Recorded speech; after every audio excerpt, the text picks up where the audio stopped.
Hey everybody, welcome to the Mother FIGRs podcast. I'm Caitlin Darkangelo, founder and co-owner of Figure, Midwestern wife, and girl mom.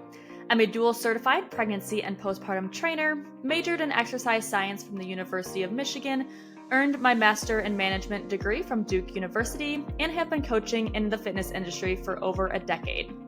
This podcast dives into all things pregnancy and postpartum fitness, especially in how to navigate strength and intensity training in these seasons. Whether you're in it yourself, trying to get pregnant, or coaching this population, you're in the right place. I'm excited to share personal experiences, client stories, guest interviews, and evidence-based strategies to give you the guidance, insights, and clarity needed to navigate these seasons with confidence. And with that, let's get rolling.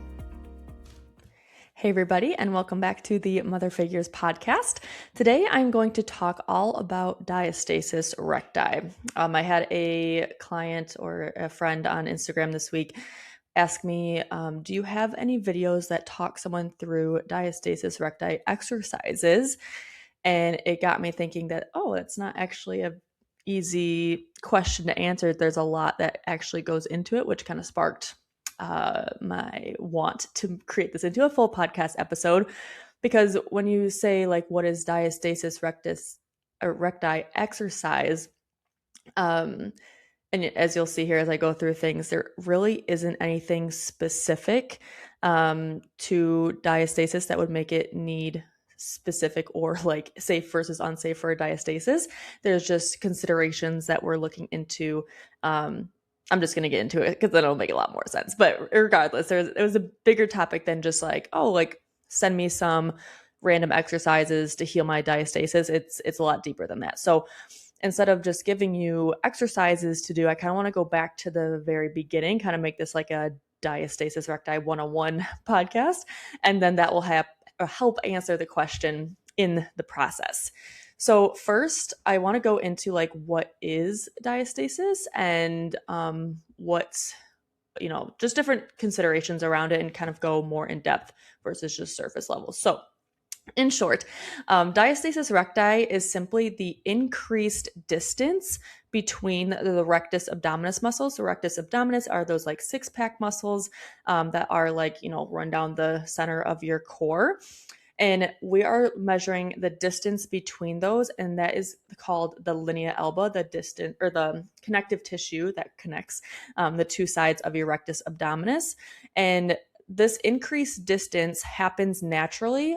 It is the stretching, elongation, and thinning of the connective tissue found at the midline, which is called the linea alba. And this thinning happens throughout pregnancy. It is a natural adaptation. Up to 100% of women will have a diastasis by week 37 of their pregnancy. And again, this is a natural function of a woman's core to be able to stretch and physically hold a child in our belly. That's literally how we were designed, how we were born. And this is like unavoidable in full-term pregnancy.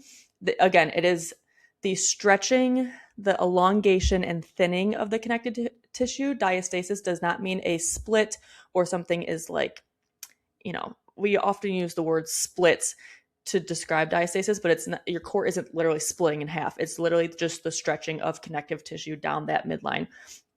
And again, even using the term diastasis during pregnancy is kind of controversial because it's not problematic at all. It is a natural expected sign during pregnancy. So I know I posted a video a while back during my pregnancy kind of showing what a diastasis looks like in pregnancy to kind of hopefully reduce any fear around it, because it's just what our bellies are doing to make space for baby. It is 100% unavoidable. So again, if you see on Instagram or wherever someone saying like, core exercises to avoid diastasis, like you can't avoid diastasis. That's not a thing. So diastasis comes more into play not during pregnancy, but when in postpartum, if our tissues are not healing by themselves and reconnecting properly. So although there's like kind of a varied consensus, about 60% of women at 6 weeks postpartum will still have a diastasis. And about 45% of women at about 6 months postpartum will still have a diastasis. And right now, the definition of diastasis, and this is highly controversial or highly discussed right now, and there's not really a universal agreement on this quite yet. But right now, they're measuring a clinically relevant diastasis is 2 finger widths apart. That six-pack muscle, if you could put your first finger and second finger next to each other, and if that space or that width is wider than those 2 finger widths, that would be like a clinically relevant diastasis. So that's what I'm talking about in the postpartum period. If, even at 6 weeks, like 60% of women still have it. So it's really kind of hard to diagnose early on. But within that first year, let's say postpartum, if the finger widths is greater than 2, that would be like clinically relevant. So when diastasis remains present long term, that's kind of where we're looking at where it could potentially become problematic, but also potentially not. And I'll kind of go into this too. But when there is a separation or a disconnect between both sides of the core, this could potentially lead to a lack of core strength. It could be a lack of pelvic stability, the inability to manage pressure within the core canister. So that can often represent itself as like the bulging or doning or coning at the center midline. And those things, like the lack of stability, lack of strength, and not good pressure management, could manifest as, things like low back pain, incontinence, a visual separation. So there's like cosmetic effects of diastasis long term, and then lack of strength and other functional issues in general. I do want to note that there has not been shown that an increased rate of diastasis results in an increased risk of pelvic floor disorders, low back pain, or like girdle pain versus like those. So those that did have diastasis didn't have increased rates of pelvic issues, but they have been shown to have like weaker abs or abdominal pain. So there's again just different. There's a lot of research right now that's coming out in here. So this podcast might be outdated in a year or so, but currently there's like a lot of talk around like, is diastasis actually an issue? Does it actually cause more, pains and aches and lifestyle issues? And is it related to pelvic floor or pelvic concerns? So there's a lot up in there, but in general, if you think about it from like a functional perspective, if there is a disconnect from one side of the core to the other, there is a lesser ability to transfer force over that chasm. Versus if you are well connected. And so there could be performance and or, cosmetic and or just functional concerns if there is that diastasis. So that's kind of why we care essentially about diastasis in general. So common signs that could help you like potentially detect a diastasis, whether on yourself or maybe on a client, include that visible pooch in the lower ab region. So maybe they're like super jacked, super strong, but you see this like inability to lose that lower, they call it like the mom pooch, which I hate that term, but that's what they call it, in that lower ab region. The inability to prevent or control coning or doming could be a sign that they're unable to engage the deep core from like a tension point of view. And so again, there's a disconnect between the two sides. So it's harder to engage the core, which means it's visibly harder. Like you could visibly see a doming effect if they can't, control it. So that could be a sign of diastasis.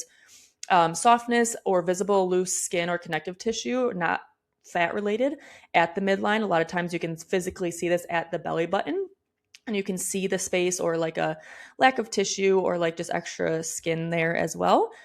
Trouble controlling the pelvis, especially during single leg movements. So if there's a disconnect in the core, in the deep core, that deep core muscle is directly inserted on the pelvis. And so when you do single leg movements like lunges or step ups or even running, jumping,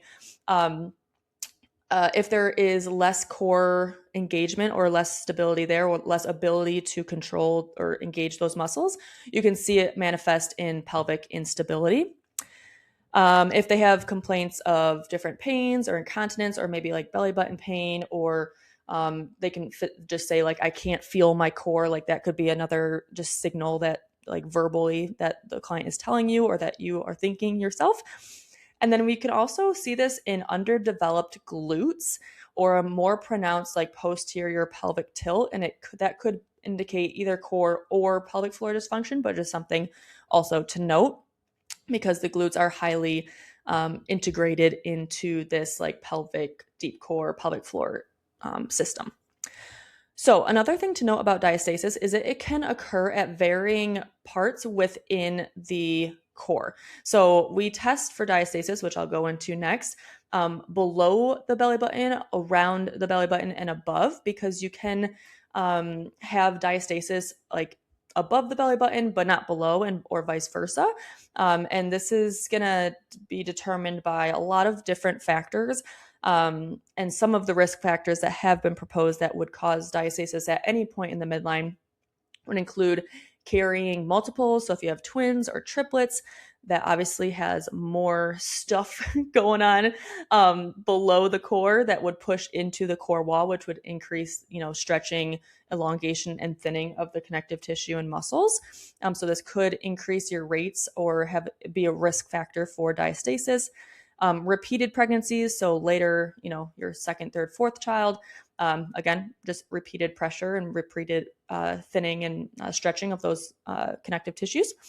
How a woman carries their baby. So if you carry really high, carry really low, carry right at the belly button, that can how your body is being or is growing your baby essentially can affect, diastasis rates. Being pregnant over 35 years old, so higher gestational age, higher increased rates of diastasis. Your genetic makeup of your connective tissue can also be a risk factor for diastasis. So for those who are like hypermobile or have skin, like really stretchy skin, those women generally or have a higher risk. Again, these are all just risk factors. Doesn't mean you're going to get diastasis more so than another woman, but it's a risk factor because your skin is already stretchier. It's already has a greater, I don't know what the word is. I'm not like a skin person. I don't even know what that means. But your skin can stretch, more so if you have natural tendencies and genetic makeup to do that. Carrying a heavy or large baby, obviously, again, more stretching, kind of similar to carrying twins or multiples. And then also torso length. So if you are shorter, your baby has to grow out like wider. So that can include more stretch on that midline as well. So those are all unmodifiable risk factors, but there are two modifiable risk factors that can help reduce diastasis rates in the postpartum period or have less injury or less stretching during pregnancy that can help with postpartum return. One is core wall weakness. So the weaker that your core wall is, the higher rates of diastasis women have, which I love because some people, and it's been up until recent times that we were afraid or scared out of strength training during pregnancy in fear of getting diastasis or in fear of there being too much pressure on the core wall. Well, what they are showing now is that core wall weakness actually increases your chance of getting diastasis. So the less connected you are, the weaker your core muscles are, the more like give they're going to have during everyday movement, and the less like connected you will be from a mind muscle connection as well.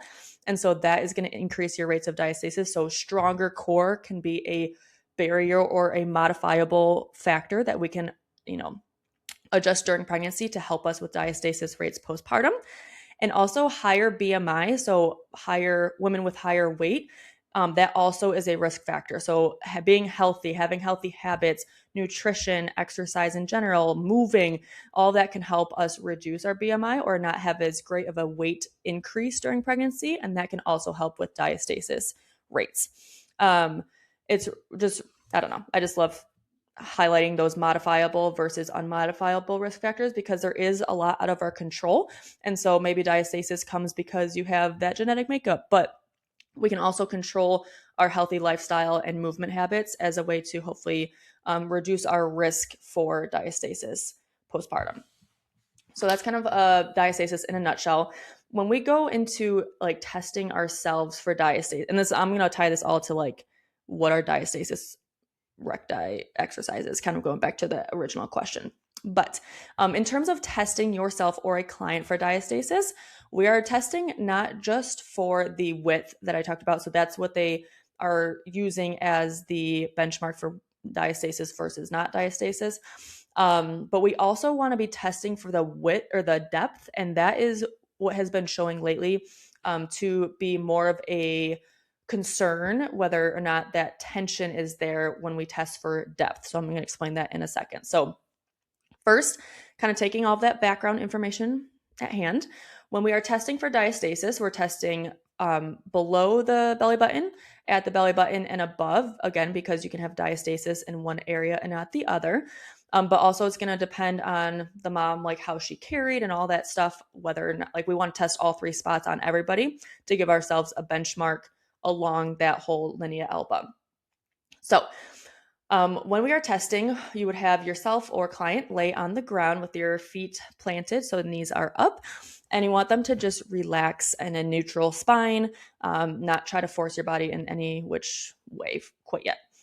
You're going to first cue that diaphragmatic breath or 360 breath. So you're going to do a big inhale, exhale, engage the deep core. That's a whole separate topic on itself, but that's the base. And then you're going to perform a slight curl up or a head lift. So the shoulders stay down, but the head is coming up. And this is allowing us to engage our deep core muscles and then go into the test. So we want our core muscles, our deep core engaged when we are testing for diastasis.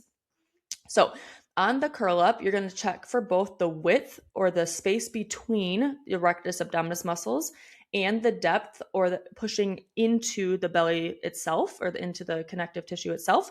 And we're going to test the width and the depth at all 3 positions with doing the big inhale, exhale, and head lift before each spot and each type of test. So we're resetting our core each time to make sure we have accurate readings along here. So again, let's say above the belly button, you're able to get like 2 fingers in between, maybe 3 fingers. That would be like a clinically relevant diastasis above the belly button. But maybe below the belly button, you don't feel any space between your rectus muscles. And then, so there's like, we're testing for that 2 or less or 2 or more width at all 3 points. And then depth is the more important one because that is the bigger indicator of tension, and tension tells us whether our core is really connected or like, think of a pop can. If you like cut a pop can down the middle, the 2 sides aren't going to work together and that pop can can't hold together the contents inside that can as well. Everything's okay. This is like a pretty like gruesome example, but like everything would like come out essentially in a pop can example. We're not physically splitting our core, but if think about like the pop can doesn't have a structural integrity that it used to, it can't do its job of holding the pop contents within the can.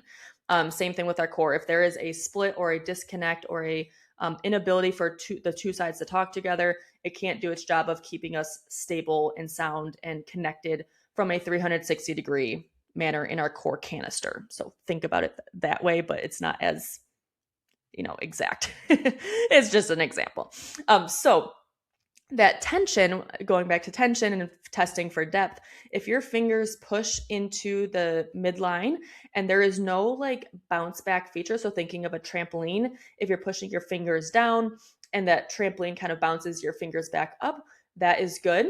In someone with diastasis, you would be pushing down into that connective tissue, into that area between the rectus muscles, and there would be no like pushback or give or responsiveness of that tissue. And tissue is different than fat. We are all going to have a layer of fat in that midline area, especially early after birth. That's not what we're feeling for. We're feeling for that like integrity of the tissue, not of like the skin and the fat layers on top of it. So you want to make sure to think about it that way. I like to use a scale of like 1 to 5, 1 being super squishy. So if you push your fingers down, there is like nothing coming back. It's super squishy. Like there's just nothing coming. And then 5 being like super taut. So if you push down in and there's like an immediate pushback of that tissue, that's kind of what we want to see when it comes to having diastasis versus not having diastasis. So if that tissue bounced back, it is an indication that there is like function to that tissue and it's able to connect and control and stabilize our midsection and our core canister. So again, if the tissue sinks in, or it takes time to respond or leaves like an indent, that may be an indication of diastasis. So we want to, I do this test at my postpartum class the first day with everyone, just to give them a baseline. And then over time, maybe every few weeks, you will have, the below, the at, and above the belly button to test over time as we like strengthen your core and your core gets stronger, just so we can have, again, that baseline to go from. It's not something to overthink, or like it's not something that would limit you in exercise. It is something just like ammo to have in your back pocket, just to like know what your body is doing, how it's healing, and where it's at currently. Which brings me to my next point. So like, what do we do for a diastasis? So diastasis itself is not a contraindication to exercise. It does not mean that you cannot do certain movements, or it does not mean that you can't lift, or that you can't do any like specific type of exercise. It is simply an indication that the core might not be completely healed yet or connected yet, or there's still some rehab to be done. They're just like, we should keep eye on it essentially, but it's not like a red light for further exercise. So some ways that I like to help clients that do have a diastasis, I'm going to list those out here, and then we'll get into like specific exercises if we want to get there. So one is just taking progressions a little bit slower, but we're still doing the same movement. So in my postpartum class, for example, or in my postpartum app program, we're still going to be doing the same movements as everybody, but maybe this is going to be my next point. We're taking the progressions slower. So if we are starting at a hover plank, for instance, or like a bear crawl hold on the ground, and if that's the first phase of the progression into a full plank, we might be staying at that hover plank for a few more workouts, a few more weeks, whatever it is that allows that client to like do that proficiently without symptoms, without weakness, in a really connected, solid manner, before going into the next movement pattern of that progression, which would be like a modified plank or an incline plank, and then we go into a full plank. So someone without diastasis, for example, might only take one session to be really solid in that hover plank. And then the next session, they can go right into that incline or that modified plank. Someone with diastasis, maybe they have to do that hover plank for a few more weeks or a few more sessions before moving on in the progression. So I can take a lot of examples there, but we're just in general taking progressions forward slower. We're staying at the more modified version, staying and like really connecting with our core in that manner, feeling really solid before moving forward quicker. But we're still doing the same movements. Number 2 is I like to practice exercises with the breath to rep pace for longer. So for example, in my first few classes with my postpartum class and in the app program as well, I like to cue a breath to rep. So on a squat, for example, you would inhale on the like way down from the squat, exhale as you stand up.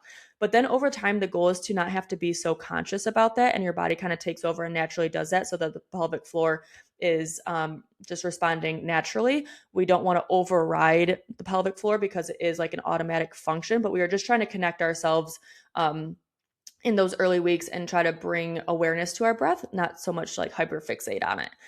So after those first few sessions where we're just trying to get our bearings with the breath to rep, I cue to not really think about it and just to allow your body to, go at its natural rhythm. But with someone with diastasis, maybe it takes a little bit longer of mentally focusing on focusing on the breath to rep. So I'm going to cue a lot more breath strategies or breath awareness during reps, because the breath is how we on our inhales and exhales, that's where we're lengthening the core muscles and engaging them in a like proper pattern and way and timing. And so with someone with diastasis, they just might need a little bit more time focusing on that breath to rep strategy. Number 3 is just keeping a strong focus on core alignment and overall form. This is obviously important for everybody all the time, but core alignment is going to be a big one. especially with that rib cage. So as we flare out our rib cage and we go into this like arched back, we are naturally arching our core wall forward and kind of putting extra pressure down that midline. And that midline is what we're trying to heal. So if we are putting extra pressure towards there because we are in bad alignment, I'm going to cue that stacking the rib cage over the hips cue a lot, because we are now pulling our core wall into a more up and down vertical stacking alignment versus that flared out alignment. And if we can make sure that we are very conscious of our alignment and our stacking, that will allow the core wall to heal faster, because we're, stable and structured versus like open and pressure pushing out. So we're managing that pressure better. We're in better alignment. So we're going to reduce pain as well, but we're just going to have a stronger core canister overall. So keeping strong focus on core alignment. Another thing I'll do, so number 4, is include more deep core rehab exercises, even as other exercises continue to progress. So I'm going to I'm going to, what's the right wording? I'm going to encourage you to go, start adding weight to your squats, for example, or maybe you add weight to your deadlifts, but we're still going to be on the beginning stages of our core rehab, or we're going to continue to include those early stage rehab exercises even as other factors progress, because full body strength training is part of the rehab process for diastasis. It is not you heal diastasis and then you are, green light to get into weights. We are actually using weight with good form, with good alignment, with good breath strategies to heal our diastasis. So even as you are progressing in the gym with other factors, maybe those feel really solid, but it's still hard to do some basic core rehab movements. We're going to still include those deep core rehab movements in the warm-ups, maybe as supersets as we're getting into strength training, maybe as cool downs, maybe on active rest days. We're still doing like 5 minutes of breath work with really like focused attention on, the original stages or beginning stages of the core rehab. So we're just keeping that top of mind a little bit longer than we would if someone didn't have diastasis. Number five, we're going to work cross body movements to reinforce the connection across the linea alba. So going back to that like chasm, we want that tension to build across, and there's no better way to do that than first by strength training in general, because the core is the stability center. So it's going to naturally recruit those core muscles. But I also love reinforcing or maybe adding in more crossbody movements, thinking like with a crossover symmetry band, like a kneeling cross chop, or like wood choppers, even things like Russian twists, anything that is like forcing or focusing on the connection of one side to the other. So like with chops, for example, I love saying like bringing your right rib into your left hip, like we're crossing over and down, we're drawing in our belly button, we're engaging our low abs first too, but then that like cross body is really helping those two sides of the core talk to each other essentially and connect better. So there's better tension, there's better communication, and therefore more stability through the core. And that is how we kind of heal across the diastasis versus just working like flexion movements, which are still important, and strength training movements, but that cross body can really add a layer of like, diastasis. It's not specific because everybody can be doing them as well, but it's a very helpful movement pattern for healing diastasis as well.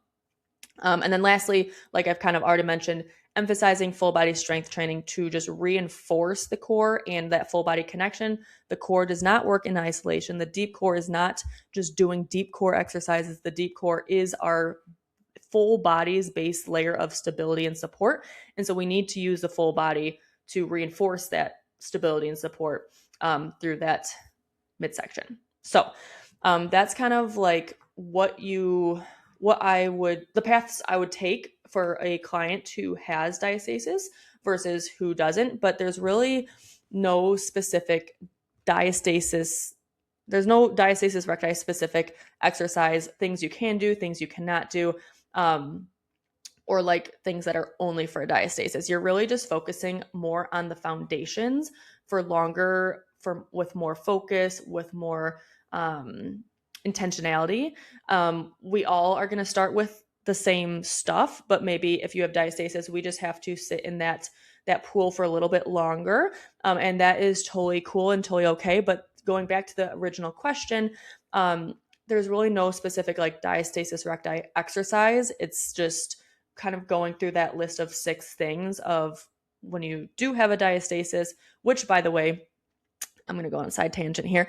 I have tested, I don't know, 70 to 80 ladies in my classes on diastasis. And I would say like 70 to 80%, maybe even more, of moms before I go to test them think that they have it. And I have only had one lady in class actually have like a potential like diastasis that's a little bit wider than what it would be normal.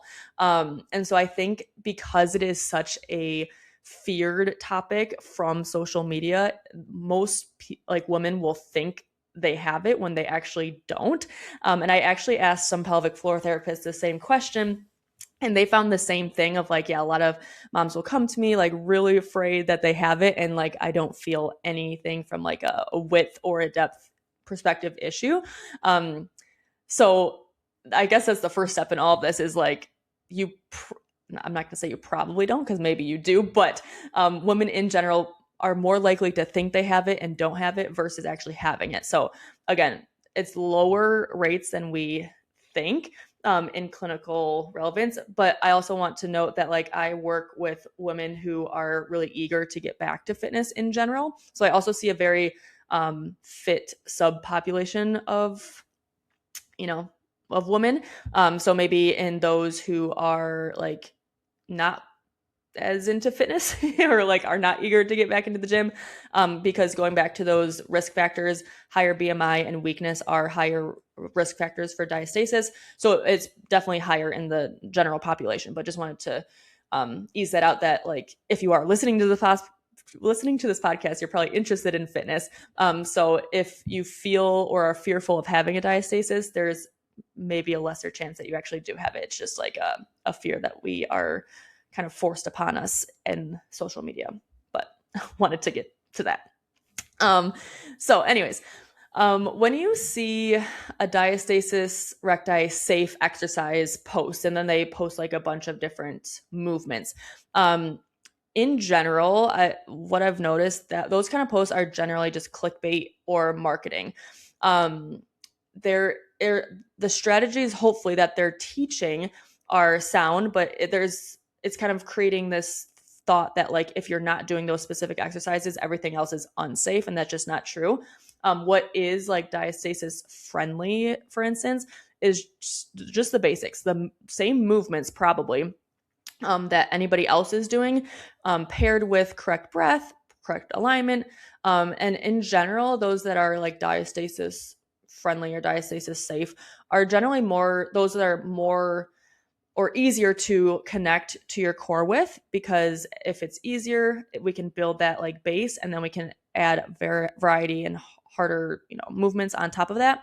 A lot of times you'll see like these movements get thrown into this category, like dead bugs, bird dogs, glute bridges and glute bridge variations. Those are common ones that you'll see in that diastasis safe category. Another reason that I don't like posting stuff like that is because it just gets like muddled down. Like, I don't know. I don't like posting just like, here's these exercises, you can do these, and these are diastasis safe. Like, there's just so many movements that you need to put in your bucket. There's not like these 4 and like your diastasis is healed. It's like there are so many strategies and different things that we should be doing to have a functionally sound core, and just like DIYing it or like picking random movements across the internet that women or coaches say that are diastasis recti friendly or safe. That's not really like progressive overload. That's not being strategic in your recovery. That's just like, oh, here's a random exercise. Like, it's the exercise plus the breath plus the alignment plus the rep counts plus at what point in the recovery are you adding those in, how far along postpartum are you. Like, there's a lot of like things around it versus like, oh, here's a exercise, just do that. It's very much so personalized, or it should be more structured than just like, oh, let's just cherry pick this movement and just like make it my diastasis recti healing exercise. Like there's so much more that goes into it. So instead of thinking of what are diastasis recti exercises, try to think of it as like a healing process. So there's a lot of different ways to go about healing, a lot of different ways to modify the same exercises you're already doing. Not necessarily modify, but just focus in on different components that's going to help you with your diastasis. Again, the biggest piece is coming in with your breath. So are you able to inhale, exhale, get the full range of motion out of the core wall? Number 2, are we able to engage our deep core, which then allows us to get into more progressive overload principles to, then be able to heal the core, because the core is a muscle. It needs progressive overload just like any other muscle. And that's how we heal the core. So it's a lot deeper than just like, oh, here's your 3 exercises for diastasis. These are safe for diastasis. These are diastasis recti exercises. Like that's not really a term, although it is very common to use in social media. Again, I don't really like it, but if that's what gets your attention, then it brings good attention to the actual properties that we're trying to do to heal the core, then that's fine. That's why I like to make longer podcast episodes on short questions like that, because there's a lot more nuance, a lot more technicalities than just like, oh, here, do a dead bug. Like, let's do a dead bug, but let's make it, let's start easy, progress it up from there. Let's make sure our core is connected. Let's make sure our low back is in the ground. Let's make sure we're exhaling on the right stage at first so that we can make sure everything's like connected and controlled. So again, there's just a lot more that goes into it than just like, here's an exercise. So I'm always here for the nuance, for the little messy middle a little bit. So hoping that can help give a little one-on-one talk to diastasis in general. Again, I love questions like this that allow me to go a little bit deeper than just like whatever the surface level question is. So if you have questions like this, send them over on Instagram or in my email, which will be in the podcast show notes. Love talking to you guys about this stuff. I could talk about it all day long. But anyway, so with that, hopefully you guys get a little better wrap of diastasis in general, and I will see you guys on the next episode. Thanks for tuning in to the Mother FIGRs podcast. If these episodes help or resonate with you in any way, it would be so helpful to the show if you could leave a review so we can get this into more moms' hands. And if you're looking for even more guidance and direction when it comes to pregnancy and postpartum fitness, I got you covered. My Mother FIGRs app subscription includes my Figure Pregnancy and Figure Postpartum workout programs, in addition to our general fitness programs. You'll get the day-by-day workouts you need to help you feel strong, pain-free, and labor-ready during pregnancy, and also the recovery, strength, and progressions you'll need to get back to the activities you love, full of strength and without symptoms after baby arrives. If you're local to the Brighton, Michigan area, I also host daily women's functional fitness classes, a 6-week postpartum return to fitness course, and pregnancy and postpartum consultation sessions. For those who are providers, coaches, or practitioners in the space, I hold a live Mother FIGRs certification course that equips you with the knowledge, tools, and confidence to train and work with this population. For information on all of these services and programs, make sure to check out fitisgettingreal.com/moms or head to the show notes for the direct link. I'm so thankful that you tuned in today's episode, and I will catch you next time.